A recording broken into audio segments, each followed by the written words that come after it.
بسم اللہ وصلاۃ والسلام علی رسول اللہ اما بعد۔ محترم حاضرین،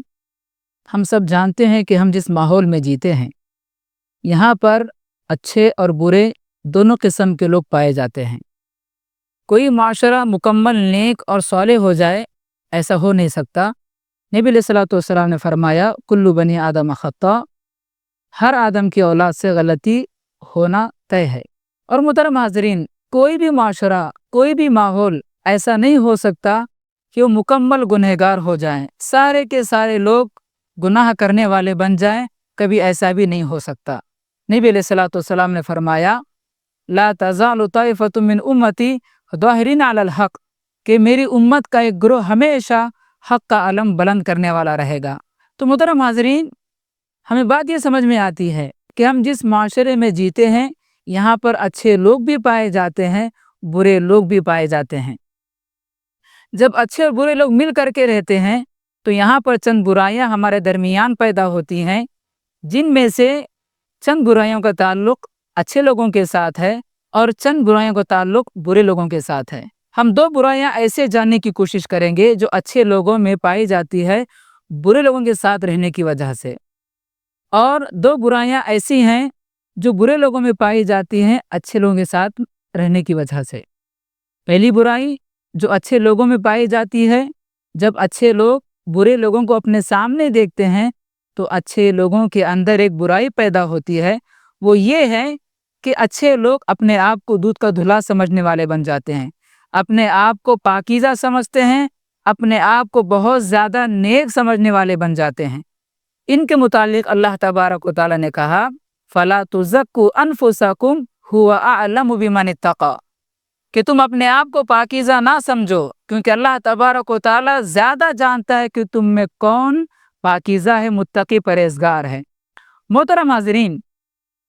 جب اچھا انسان برے انسان کو اپنے سامنے دیکھتا ہے تو اپنے آپ کو بہت زیادہ بڑا سمجھنے والا بن جاتا ہے۔ مثال کے طور پہ اگر اللہ نے ہمیں نماز پڑھنے کی توفیق دی ہے، ہم اللہ کی توفیق کے بعد نماز پڑھ کے مسجد سے باہر نکلتے ہیں تو برے لوگوں کو دیکھ کر ہم یہ خیال کرتے ہیں کہ میں اس سے بہت اچھا ہوں، کیونکہ میں نماز پڑھ کر کے آیا ہوں اور یہ برا انسان یہاں پر بیٹھا اللہ کی نافرمانی کر رہا ہے۔ بظاہر یہ چیز اپنی جگہ صحیح ہے کہ نماز پڑھنے والا انسان بے نمازی سے زیادہ بہتر ہے، لیکن اس برے انسان کو دیکھ کر کے اپنے آپ کو بہت اچھا سمجھنا، یہ چیز انسان کے اعمال کو ضائع کر دینے والی چیز ہے۔ کسی عقل مند سے پوچھا گیا کون سا سچ برا ہے؟ ہم سب جانتے ہیں کہ سچ ہمیشہ اچھا ہی ہوتا ہے، لیکن یہاں پر یہ بات ہمیں یاد رکھنی ہے کہ ایک ایسا سچ ہے جو بہت برا ہوتا ہے، وہ یہ ہے کہ آدمی اپنے آپ کو بہت بڑا سمجھنے والا بن جاتا ہے۔ یہ ایسا سچ ہے جو آدمی کو برا بنا دیتا ہے۔ جب آدمی کے اندر اپنے آپ کو اچھا سمجھنے کا مزاج آ جاتا ہے، جس کی وجہ سے وہ اپنے آپ کو دودھ کا دھلا سمجھنے والا بن جاتا ہے، تو وہاں پر اس کی بربادی شروع ہو جاتی ہے۔ اور یہ برائی ہمارے معاشرے کے اچھے لوگوں میں پائی جاتی ہے، جو برے لوگوں کو دیکھ کر کے وہ اپنے اندر اس چیز کو جگہ دیتا ہے کہ وہ اپنے آپ کو بہت زیادہ پاکیزہ سمجھنے والا بن جاتا ہے۔ اسی لیے آپ دیکھیں گے سلف صالحین نے ہمیشہ لوگوں کو تنبیہ کی، نصیحتیں کی، جیسا کہ بشر ابن منظور کے متعلق آتا ہے کہ وہ ایک دفعہ نماز پڑھ رہے تھے تو ایک آدمی ان کو مسلسل دیکھ رہا تھا۔ وہ اپنی نماز سے فارغ ہونے کے بعد اسے کہتے ہیں کہ تم میری نماز کو دیکھ کر کے دھوکے میں نہ آنا،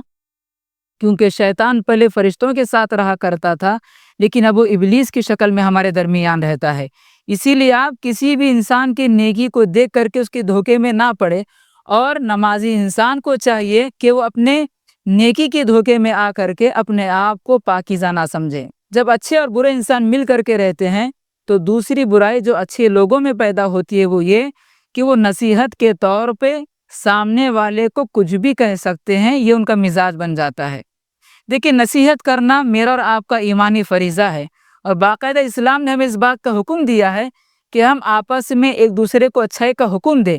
لیکن اس کے بھی چند اصول اسلام نے ہمیں سکھائے ہیں کہ ہم سامنے والے کو نصیحت کریں تو نصیحت کرنے کا انداز ہمارا بڑا نرم ہونا چاہیے، بڑا عمدہ ہونا چاہیے۔ ایسا نہ ہو کہ ہم یہ سمجھیں کہ ہم متقی پرہیزگار ہیں، ہم اچھے انسان ہیں، تو سامنے والے کو جو کہ برا انسان ہے نصیحت کے طور پہ ہم اس کی تذلیل کریں، اس کی تحقیر کریں، اس کا مذاق بنائیں۔ اسلام ہمیں اس بات کی اجازت نہیں دیتا۔ تو یہ برائی ہمارے معاشرے کے اچھے لوگوں میں پائی جاتی ہے کہ وہ اصلاح کے نام پر سامنے والے کو گالیاں دیتے ہیں، برا بھلا کہتے ہیں، ان کے خلاف نازیبا الفاظ استعمال کرتے ہیں، جس کی وجہ سے سامنے والے کا دل ٹوٹ جاتا ہے۔ دیکھیے، یہ بات اپنی جگہ صحیح ہے کہ آپ اس کو نصیحت کرتے ہیں، لیکن نصیحت کرنے کا انداز ہمارا بڑا نرم اور عمدہ ہونا چاہیے، زبان اچھی ہونی چاہیے، پاک صاف ہونی چاہیے، کیونکہ سامنے والا ہماری بات سن کر کے ہدایت کے راستے پر آئے نہ آئے یہ اس کا مسئلہ ہے،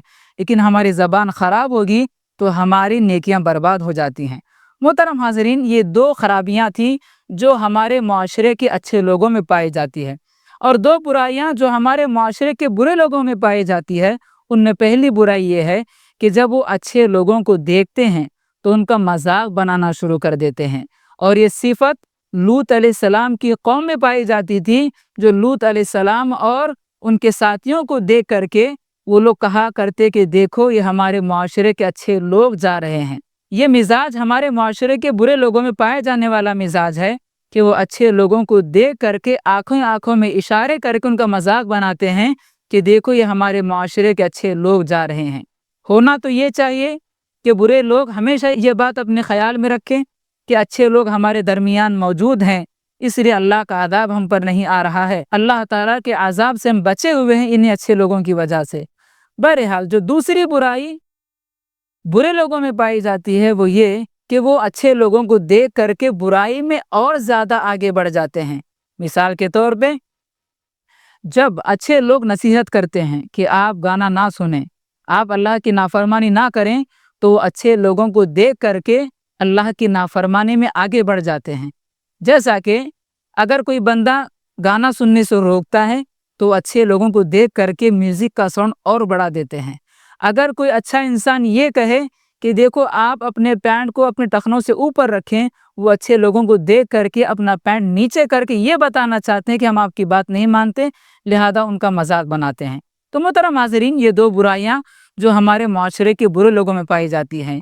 لہذا ہم تمام کو چاہیے کہ ہم اپنے معاشرے کو پاک صاف بنانے کی کوشش کریں۔ ہمارا معاشرہ ہے جہاں پر اچھے لوگ بھی رہتے ہیں، برے لوگ بھی رہتے ہیں۔ اچھے لوگوں کو چاہیے کہ اپنی نیکی کو سنبھال کر کے رکھیں، اپنی نیکی کو ضائع ہونے نہ دیں، نصیحت کرنے کا موقع ملتا ہے تو اچھے انداز میں نصیحت کریں، اور برے لوگوں کو چاہیے کہ وہ ہمیشہ اچھے لوگوں کی قدر کریں جن کی وجہ سے ان کو روزی روٹی ملتی ہے، اللہ کی نعمتیں ان کو استعمال کرنے کے لیے ملتی ہے۔ اللہ سے دعا کرتے ہیں اللہ تعالیٰ ہم تمام کو ایک دوسرے کو ساتھ لے کر کے سنبھال کر کے چلنے کی توفیق عطا فرمائے، اچھے لوگوں میں رہ کر کے اچھا بننے کے اللہ میں توفیق دے، اور برے لوگوں سے اللہ ہمیں محفوظ رکھے۔ آمین۔ بارک اللہ فیکم۔